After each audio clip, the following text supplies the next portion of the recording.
Hi guys, Gordon here, just to give you a quick overview for the week commencing the 8th through to the 14th of June. We're just looking at the main movers, and the main things we're going to look at this week are going to be the Sun going in conjunction with Mars. This is going to create intense energies. We're also going to be looking at Mercury as it goes on its path direct now. It stopped going retrograde. That happens around midweek, and we see Saturn coming slowly back, going retrograde, coming back gently into the sign of Scorpio.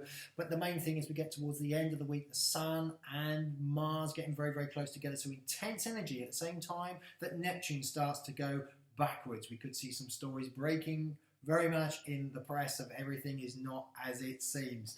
Stay tuned, see what it means for you as an individual, for your star sign. Greetings, lovely Aquarius, sun sign and rising sign Aquarius. My name is Gordon, and we're going to be looking at the astrology trends for you guys for the 8th through to the 14th, excuse me, of June.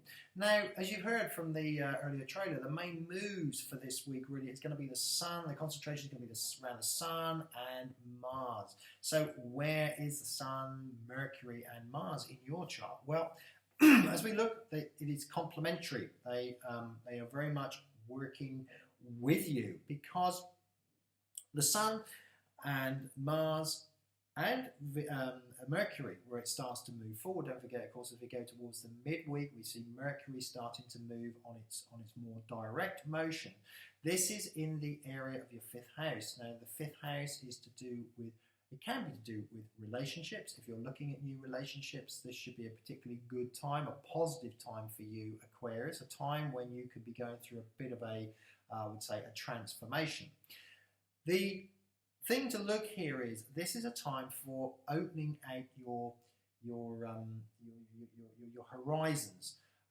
This is a time of expansion. This is not a time for contracting. So Aquarius looking for work or looking around relationships, children.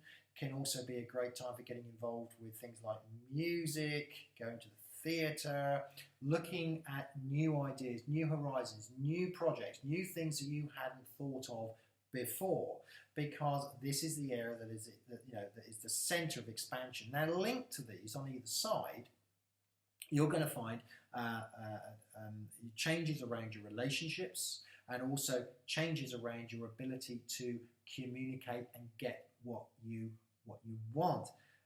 You know, particularly Aquarians, there is how can I say, there's almost an expansion, I want to say, around the relationship area.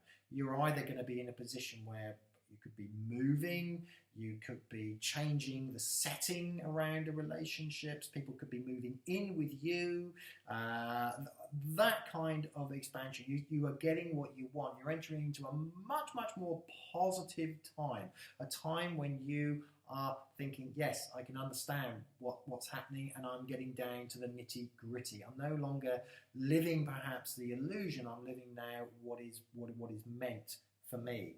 Now, as you go towards the end of the week, there is an intensity going on here between the Sun and Mars. But also what is coming in is you're going to start to feel the effects, especially the late Aquarians born towards the end of the sign, so as it changes into Pisces, you're going to be feeling the effects of Saturn. Now, Saturn is going to come into quite an important area of your life, and again, I do feel it's an area where we revisited before, because it's coming back into the 10th house. Now, as you go towards the end of the week, there can be a tendency, because Mars and the Sun getting very close together, so you're getting an intensity, but also you're getting this effect from Saturn, which is trying to ground you, which is trying to say this is where we want to be going, etc., etc. There can be a certain amount of touchiness around the end of the week and a certain amount of frustration. But as you go into next week, there's some wonderful energies coming in. So it's not all, it's not all sort of happening. You've got to pace this time, Aquarius. But it is a changeable time. It is a change that's coming up that's going to be particularly beneficial, because as we go through June, we're going to be looking at the effects here of Venus and also Jupiter, which become very, very prominent for you guys. Have a brilliant week, and in the meantime, I look forward to speaking to you again next week. And as I said, if you have just come across the channel and you wish to get the videos on a regular basis, please, please, please press the subscribe button, leave notes on the videos or likes and shares, and I look forward to speaking to you again next week with further updates, Aquarius.